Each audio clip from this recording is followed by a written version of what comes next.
2, 3. Now you got to tell me if we're live, because well, you may not be able to see it. I can't see it. All right. It says live. It says live on Facebook. It does. So we are actually live. Good morning. Good morning. Good morning. Hello. Hello. So, I can't. Okay, maybe I can log in on my other computer. I've got a couple of computers going this morning. Do you see us side by side? I do. Yay. Okay. Let's see here. Let me go to my page. I don't see us live. Well, good morning, and thank you for joining me this morning. I will give you my undivided attention here in a moment. As soon as I can just see what's going on with this computer in the background. And yay, we got 5 people joining us this morning. Good morning. Good morning. Good morning, India. Thank you. Welcome to our Saturday morning Q&A. Unfortunately, we don't have the Queen of Mortgages with us this morning, but she is here with us in spirit, I'm sure. She is not going to join us this morning, but we miss you, Marquita, Queen of Mortgages. So hope you are able to join. If not, we'll see you soon. Definitely, hopefully next week. Lord bless and nothing happen. But this morning, I would like to bring to the stage, or to our this morning, Miss India Stackhouse. India is a first-time home buyer, and she had a very relevant question that I thought, you know what, let's talk about it this morning. We'll just spend a few moments this morning just addressing her question and how relevant it is to first-time home buyers. India, thank you for joining us this morning. Oh, it's my pleasure. Good morning, everyone. How are you? Good morning. Good morning. So put some hearts out there, guys. Let us know how you're doing this morning. So India, you asked me a very good question, and I would love to share it with our audience. What was the question that you had asked as a first-time home buyer? As a first-time home buyer, what are the things that I need to prepare for to start that process? That is a great question. And I think most home buyers always, they want to know, what do I do? Where do I start, right?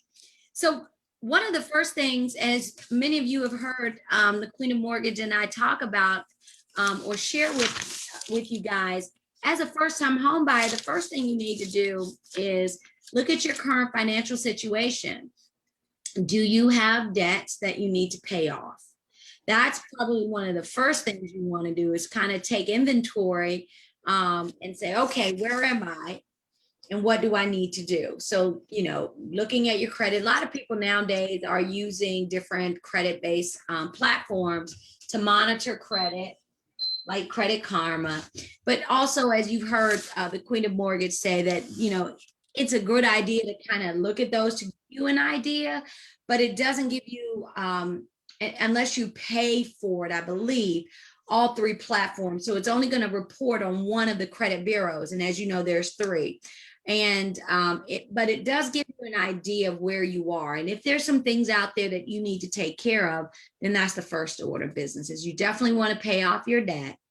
And then you want to start working towards building your reserves, like, saving for your down payment, as well as a reserve in case of emergencies. Because once you get into your house, life still carries on. And if you have family, you commute to work, sometimes there might be car issues or something like that, you need to make sure you have extra money set aside for that. So the first thing is you definitely want to do that. Determine, again, how much house you can afford.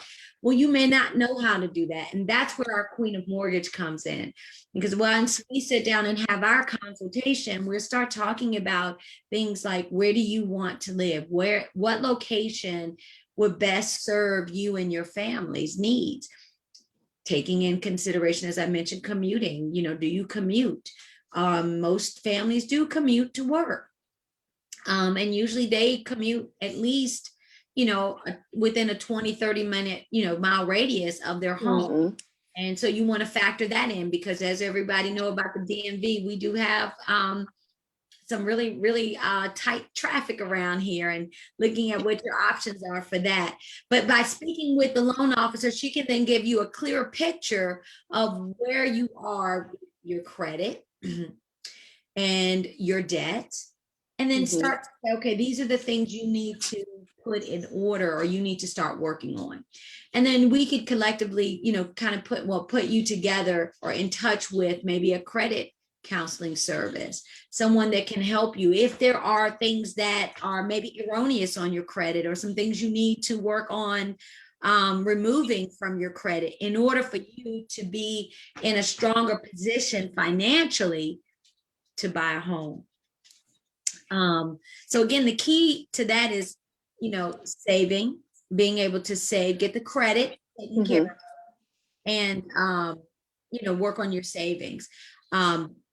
There are programs out there that you may qualify for. Like there are some, local, state, and federal programs that home buyers may oh dear, sounds like we have dogs in our house. Can you hear me? Okay. But there are some state, local, and federal programs out there that can assist with first-time home buyers. But those programs, obviously you have to qualify, and a lot of it is income generated, right? So that could also help with, say your down payment to help pay off, some your down payments work towards some of your I can't talk this morning. The dog is throwing me off. Your closing costs, some credits, or excuse me, some pay down some debt or some, with the, again, I'm so thrown off this morning, guys. I hope y'all are like, don't judge me this morning. This dog is nuts. Anyway, but yeah, help with the down payments, closing cost assistance, but again, you still need to qualify. And these are some local programs that, your loan officer or we can talk about, which ones that may be applicable to you. If you're in a rural area, you may want to think about USDA. That is another program out there for first-time home buyers. But so that's really the start of home ownership, depending on where you are financially. Now, if you're ready to go and all those things are in order, you've sat down, you've talked to the queen of mortgages, and you say, okay, we're ready. And then, as I mentioned, we identify the location or the area that best suits you and your family. And, and then we go from there. We start looking at, what's important and start looking at homes based on that search criteria, number of bedrooms, bathrooms, location, and such. And then we start shopping for homes.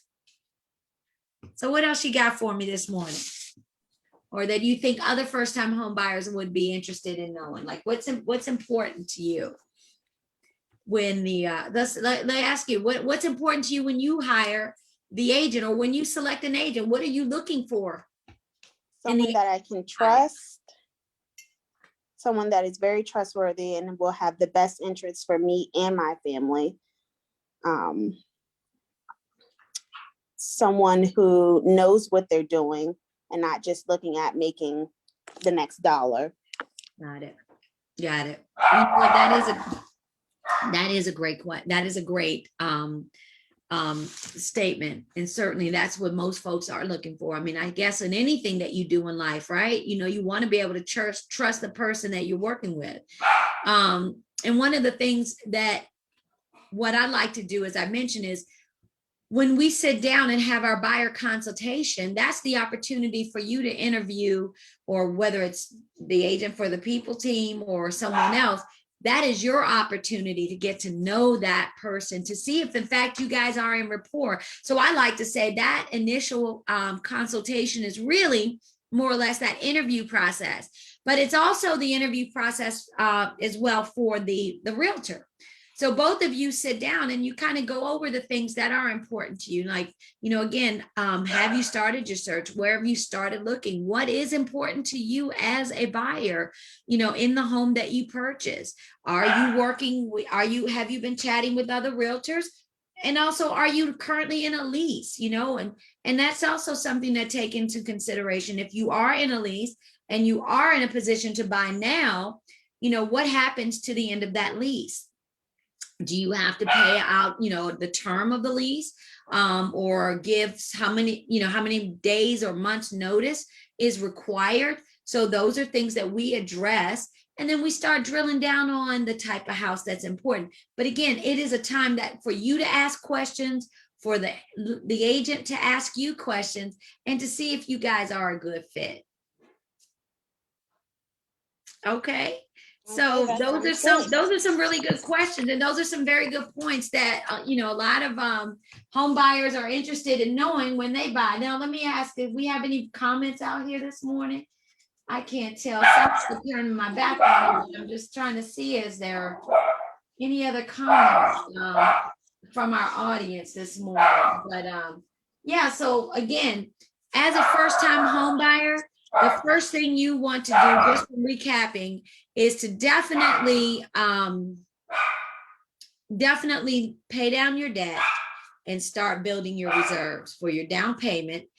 First-time home buyers, depending on the program you're using, if you're a veteran, usually there's 0 down payment for our veterans. But if you're using, say, first-time home buyer, a misconception with a lot of buyers is they think they still need 20% down. But that's not true. If you're using VA, there is no down payment. If you are using FHA financing, it's a minimum, it's a 3.5%.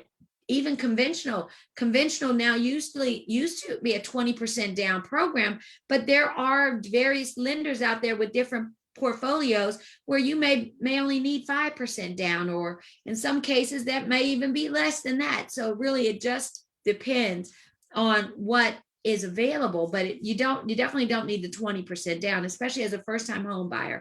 I'd say a minimum of 3.5% if you're not a veteran, and then think about targeting at least another 3%, or get as close to that as possible for your closing costs. Now, if you do work with one of those local government programs for first-time home buyer assistance, again, that may help with your down payment or portion of it, or your closing costs. But again, you have to qualify. Okay, again, you've got to meet the income requirement, the credit requirement as well. So just like once you're working in tandem with your lender, i.e. our Queen of Mortgages,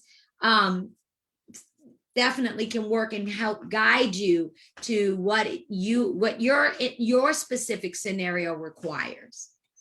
Okay. All right. So any other questions for me this morning? Nope, that's about it. You answered everything that I needed to know. All right. Well, listen, I thank you for joining me this morning. As always, I'm your agent for the people, guys. If you have any questions, please feel free to leave them in the comments below, or private message me here on Facebook or any of the social media platforms, or send me a message through our email, or Jennifer@agentforthepeople.com, or certainly, hit us up on our website. And as always, have a wonderful Saturday. Thank you all for joining us. And if you have any questions, don't forget, message us. We look forward to seeing you next week, and make it a great day.